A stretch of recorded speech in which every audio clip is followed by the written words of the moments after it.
Bonjour à tous et bienvenue sur ma chaîne. Dans cette vidéo, je vais vous montrer comment utiliser ChatGPT pour générer des idées de recherche pour votre thèse. ChatGPT est un outil de traitement de langage naturel qui peut vous aider à trouver des idées de recherche en utilisant des modèles de langage préentraînés. C'est Jean-Pierre de NKBNS+. Sur cette chaîne je partage des informations sur le business en ligne, l'entrepreneuriat ainsi que l'investissement en ligne. Je vous invite à vous abonner si vous nous suivez pour la première fois et n'oubliez pas d'activer la cloche de notification pour ne pas rater nos prochaines vidéos. On se retrouve tout de suite pour les détails.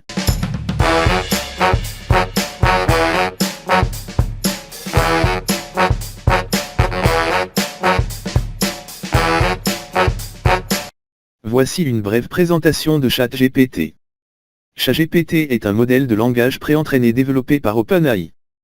Il utilise l'intelligence artificielle pour comprendre le langage naturel et générer du texte de manière autonome. ChatGPT peut être utilisé pour générer du texte dans une variété de domaines, y compris la recherche. Voici quelques étapes pour générer des idées de recherche pour votre thèse. La première étape pour utiliser ChatGPT est d'accéder à l'interface de programmation, API, en ligne. Vous pouvez trouver des tutoriels en ligne pour vous aider à accéder à l'API. Vous pouvez également trouver des versions précompilées de ChatGPT disponibles en ligne. Le site est chat.openai.com.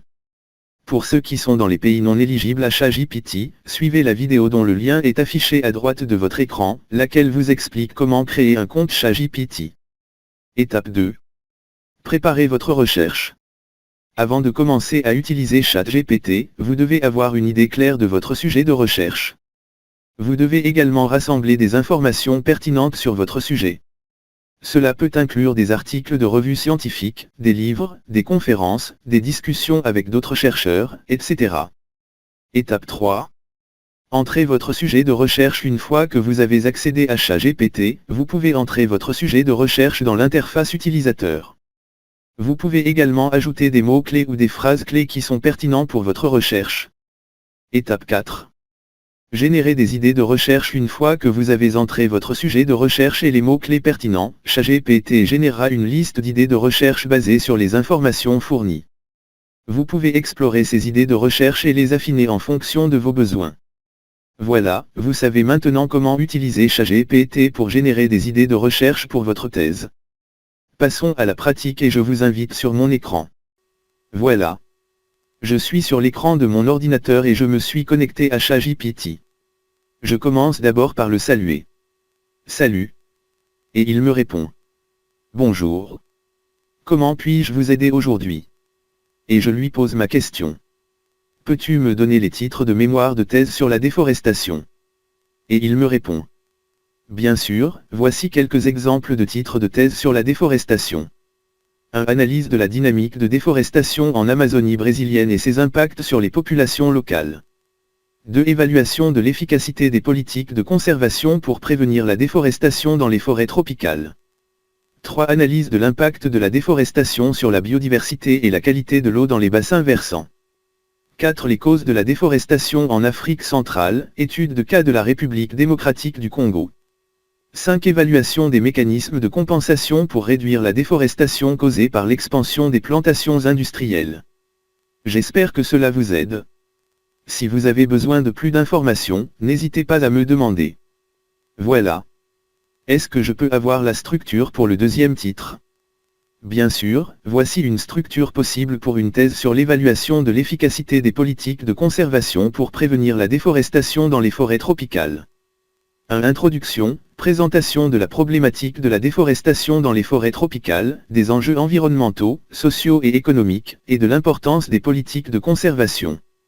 2. Revue de la littérature, présentation des différents types de politiques de conservation et de leurs impacts sur la déforestation dans les forêts tropicales, ainsi que des études existantes sur l'évaluation de leur efficacité. 3. Méthodologie, description de la méthodologie utilisée pour l'évaluation de l'efficacité des politiques de conservation dans la réduction de la déforestation, notamment la sélection des zones d'étude, la collecte et l'analyse des données, et les outils statistiques utilisés. 4. Résultats, présentation des résultats de l'évaluation de l'efficacité des politiques de conservation pour prévenir la déforestation dans les forêts tropicales, y compris les impacts sur la couverture forestière, les taux de déforestation, les communautés locales et les économies régionales. 5 discussions, analyse des résultats, des limites de l'étude et des implications pour les politiques de conservation dans les forêts tropicales. 6 conclusions, résumé des principales conclusions de l'étude et des recommandations pour les futures recherches et politiques de conservation. 7 bibliographie, liste des sources utilisées dans la thèse. Et il me dit que cela devrait me donner une idée générale de la structure. Et il renchérit en me disant que cette structure peut être adaptée en fonction des spécificités de ma thèse et des exigences de mon université. Voilà. J'espère que vous avez compris comment cet outil fonctionne. C'est un outil puissant qui peut vous aider à trouver de nouvelles idées et à développer votre recherche. Il suffit de lui poser une question, il est capable de vous donner des réponses en fonction de mots-clés de votre requête. Et faisons encore une autre expérience. Je vais lui demander de me proposer quelques sites pour ma thèse. Voilà, ChatGPT cherche dans ses ressources pour me donner les adresses de quelques sites qui pourront m'aider à faire des recherches pour le sujet de ma thèse. J'espère que cette vidéo vous a été utile. N'oubliez pas de vous abonner à ma chaîne pour plus de tutoriels et d'astuces utiles. Je vous dis au revoir et vous donne rendez-vous pour la prochaine fois.